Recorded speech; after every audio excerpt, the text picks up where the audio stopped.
Hi guys, welcome to a new day. Today is Wednesday, June 8th. It is 20% chance of rain, 86 in the high and 66 in the low.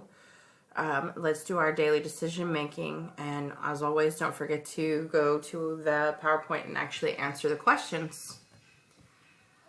Our directions: put an X through the things Sarah does that is not good social skills. Sarah sits next to you in a class. She is always telling you how to do your math, even though you already know how to do the work. She also shouts out the answers and does not give others a turn. So we're going to put an X to the things Sarah does that are not good social skills. Does not raise hand, helps others even when not asked, helps when asked, tell others good job, makes fun of people, or always raises her hand.